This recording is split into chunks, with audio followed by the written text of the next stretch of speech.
YouTube? Welcome to another episode of the Angry Sports Chat.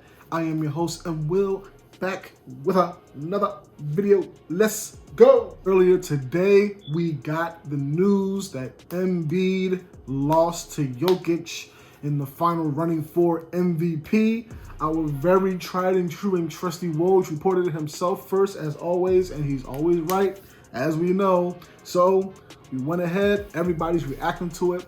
As a Philly fan, as a Sixers fan, I would just like to let y'all know that I am salty right now. One of the reasons is because obviously I wanted Embiid to win, right? The other reason being though is because I had guys telling me that they had insider information, friends, people that I know, telling me they had insider information that Embiid was finna take that hardware, baby. And my dumb behind believed them. Part of the reason why I believed them was because I know, I've always known people who've had certain small ties and then they went on to have careers.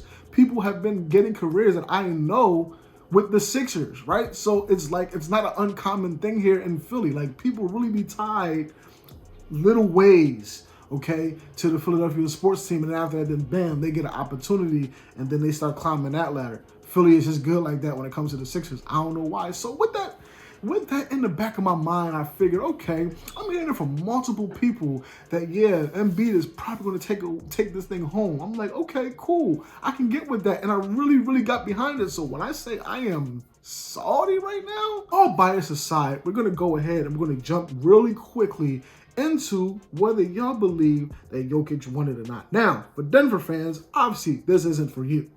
You're gonna rock with your boy. But for Sixers fans, this isn't for y'all neither, okay? This is for everybody else outside of those two franchises because y'all gonna be the ones that's the least biased. So obviously, we know that Embiid takes the cake in a few key categories. If you look at the wins that each one of them accounted for, we have Jokic, who accounted for 46 of the wins, and we have Joel, who accounted for 45 of the wins. That's what they were part of out of the win column, okay? We're going to go into the numbers real quick. For the season, okay, Embiid versus Jokic for the entire season, wins and losses. Embiid has the edge in points. Embiid has the edge in blocks. It's not as wide of a gap as many would think, but he has that edge nonetheless, but at the same time, it's also not surprising he has the edge in that. Jokic has the edge in steals. Jokic also has the edge in assists, which again is also not surprising because everybody knows that Jokic is the modern day Arvydas Sabonis. The man would get people involved from the center spot anywhere on the floor. That's not surprising. Jokic also has the advantage in rebounding. Embiid, extremely slight advantage in free throws, but he's also taken double the amount of free throws this year, which is part of the reason why he won the scoring title. Embiid also has the advantage in three-point shot, but that's a little bit misleading if you look at the numbers. It's 33% compared to 37%, but it's literally points on each side that separated. So Jokic took like 3.7 and Embiid took like 3.4. But Embiid made like 1.8 to Jokic's 1.7. It's crazy how it can swing the three-point percentage like that, but it is what it is. So as far as I'm concerned, that's kind of why. Jokic, however, he has a significant lead in field goal efficiency. And then, of course, both of them played around the same minutes per game, okay? That is them in a nutshell this year. So it's pretty tied, okay? Those are some of the numbers. How about some of the numbers when they won? How about some of the numbers when they lost? Let's go ahead and look into that. We're going to look at the numbers when they won first, okay? Here it is right here for you. Embiid, he has the advantage in points. He has the advantage in blocks. Jokic has the advantage in steals, assists, and rebounds.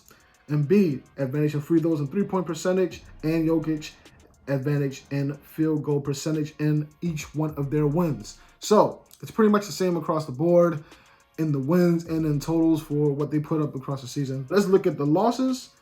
Pretty much the same thing all over again. Embiid got him in points and blocks again.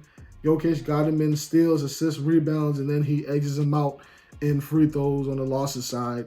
Embiid, he has a significant advantage in the three-point shot, and the numbers actually do reflect it. as opposed to the overall numbers, and he's in the losses now, okay? And then, of course, once again, Jokic is ultimately the better bucket getter as far as efficiency, okay? So, in the wins and the losses, those are the numbers. Those are the straight, cold, hard facts. What did the team probably help him out with? Well, the team went ahead, and if you look at the numbers for the Nuggets this year, they had 6 guys average double figures.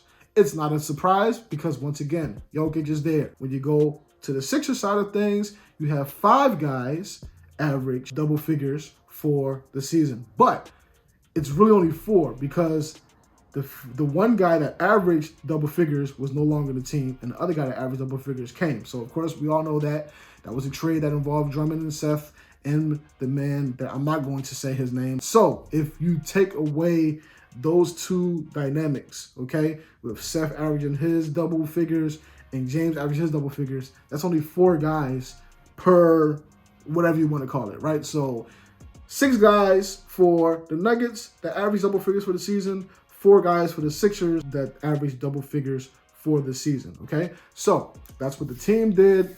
As far as, you know, and it's quite obvious that we're a better defensive team. We have guys that actually do work on defense, okay? Shake does work, Thibault does work. Obviously, Drummond did work at the time when he was here. And, of course, Embiid did work. Compared to the Nuggets, who aren't really a defensive-oriented team, they try their best. They do try their best, but they don't really execute on the defensive side like they execute on the offensive side. They're a more offensive-oriented team. I wouldn't say we're a more defensive team, but we're balanced. And we do play better defense because our offense, for the most part, is in line with the Nuggets, you know, but obviously their numbers are a little bit higher than us because of the style of basketball that they decide to play over there. We're a more balanced team, but we obviously have, the Sixers obviously have, I have to stop saying we, the Sixers obviously have, you know, better defenders that can actually execute on that side of the ball and make plays. Embiid has the advantage in blocks. Jokic has the advantage in steals. Now, if you watch any game whatsoever, we know that Jokic isn't a necessarily slouch on D, right? But athleticism does play a part in guys being able to do things in this league. Do you have to be uber athletic to be in this league? Absolutely not. We've had plenty of guys that have come in this league that were not uber athletic and have carved out Hall of Fame careers for themselves.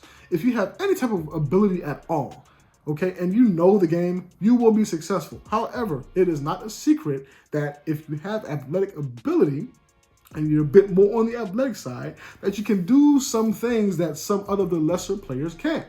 And that actually accounts for something, especially on the defensive side. And me personally, I think that's the great thing when we talk about on the defensive side because, I mean, hey, listen, I don't care how you get a bucket on the offensive side. I don't care how athletic you are on the offensive side. I don't think most coaches care how athletic you are on the offensive side. Get a bucket, be efficient, nobody cares. But on the defensive side, I think every coach will want a guy who's a little bit on the athletic side when they're defending because it helps you get steals, it helps you get in the passing lanes, it helps you to get blocks that some other people who with less athletic ability can't get. So I get that completely. When you're talking both ends of the floor, okay? When you're talking both ends of the floor as an individual talent, Embiid should get the nod. But at the same time, I was expecting Jokic to get it, and I'm not saying that Jokic doesn't deserve it. All saltiness aside, I'm not saying that Jokic does not deserve the MVP because what he doesn't do on the defensive side that Embiid does, he does on the offensive side. Let me tell you something. Him getting guys involved the way he does and the way he plays the game, it translates to every other facet of the game. The way Jokic plays and gets everybody involved, and it doesn't necessarily lead to a scoring play, it just leads to them touching the rock to see if they can do something within the offense. It's one of the greatest things. And Embiid actually got better at that this year. Of course, he had no choice but to get better at it, but I do give him credit for being better at it. But at the same time, Embiid is not a Jokic. Embiid, all he has to do is just recognize the double team, recognize where it comes from, and throw it to that open guy. Usually it's right there in your sight. Half the court, whatever block that you're on, that half of the court, you know, most of the time, that's where the double team is coming from, and you just toss it back out to that guy. and they're probably going to hit it, they're probably not. But that's the bare minimum that we would expect for a guy who's getting double and sometimes triple team a night to do. And Jokic doesn't really get double team or triple team like Embiid, because everybody and their mom knows that Jokic is going to find an open guy if you decide to attack him on a double team from anywhere on the court. It could even be from all around the other side. Jokic is going to see you. He's going to swing that rock. Embiid, not so much, but he has gotten better nonetheless. But still, when you have a guy like Jokic who's going to recognize a play, okay, and he's going to recognize it way before. He's not going to wait till he's getting double teamed. He's going to, before he crosses half court, he knows where he wants to. He's LeBron-esque in that regard. He's Chris Paul-esque in that regard. They're going to get the ball out sometimes. Like, as soon as they cross half court, they'll get the ball out sometimes way before they even get settled into their half court set. Embiid, he's part of the half court set, and the ball is going to end up with him. So if he has to make a play out of that set, then that's totally different. But it doesn't start with him like the offense starts with Jokic. That makes a difference, and that is an added element to the game. That is an added element, and for people that do it right, it's something you have to worry about. It's one of those things where it's like you have to stay glued to your man, because if you don't, and you try to help off on Jokic, and he's having one of those nights, or if someone else is having one of those nights and they're worried about them because he's been passing to them all game and they've been hitting, guess what? He'll find out the guy that you got, he'll find out the guy, no matter where they at. That's his superpower. Because Jokic gets guys involved like that, other guys are going to start playing harder. They're going to start diving for loose balls. They're going to start boxing out harder. They're going to start sliding their feet more. They're going to start swiping at stuff. Even if they're not as good as it, it's the effort that counts, and it's the effort that will always count. I noticed an interesting statistic that NBA.com added to their line of statistics. I want to show that to y'all right now real quick. Is the block attempts line here. Y'all see this? It's the block attempts line. I don't see a steal attempt, but I see a block attempts. And I think that is a very good stat to have up there, and a very important stat to have there, because if you just have blocks, right? Y'all see where the Sixers rank as far as steals, blocks, and blocks attempts.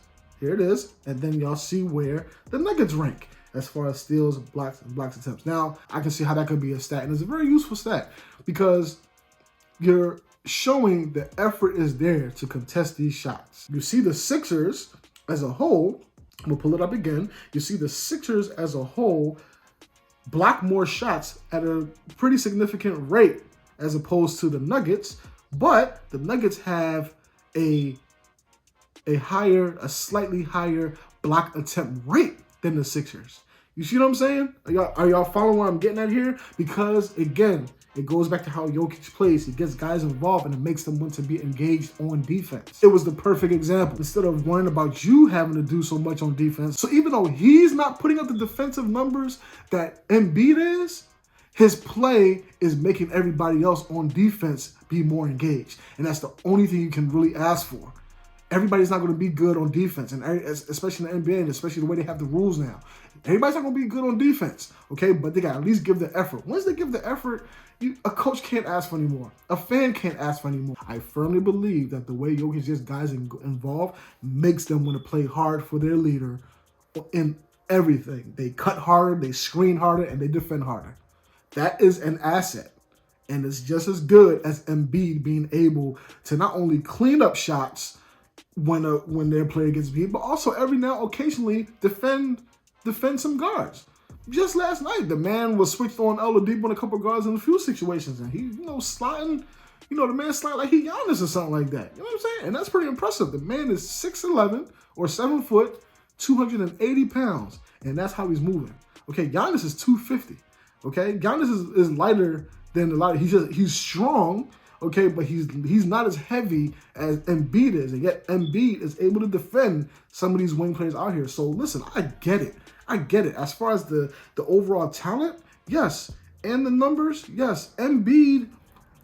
But y'all have to realize that Jokic kind of did the same thing, just in a more unconventional way. And like I said, the fact that he gets guys involved, and I'm going to keep reiterating this, the fact that he gets guys involved to make them play better on that defensive side is just as valuable as Embiid being able to switch occasionally onto a guard. It just is. Instead of me having to, Do you think if Embiid could just sit there and patrol the paint that he wouldn't love that? Oh, he would love that. Any big would love that. They don't want to have to deal with these guards and they don't have to. Embiid, even though he can deal with most of the wings and some of the guards in his league, he doesn't want to. I can assure you that. The point is, I think, all bias aside, that the comparison between the two and the race between the two was tight and rightfully so. I don't think it was a runaway on either side. I figured it was going to be Jokic. I'm not going to lie. But I did get excited once I heard people saying, oh, Embiid was going to get it. Because I am a Sixers fan. So I got excited. So that's me being completely biased in that regard. And that's why I'm sorry. Because I'm like, hey, our guy was going to get that thing, man. It was going to be a beautiful thing. It was going to be a beautiful thing. But it didn't happen. And that's okay. All bias aside, I'm not mad at the pick. I'm not mad at the pick. I honestly thought it was a three-man race only between Jokic, Giannis, and Embiid this year. Any one of them would have got it. I honestly would have been okay with it. Obviously, I would have loved Embiid to get it, but it is what it is. I don't think they got it wrong. I wish he would have picked different, but I don't think they got it wrong. Anyway, it's your boy and Will. That's all I got for y'all. Until next time.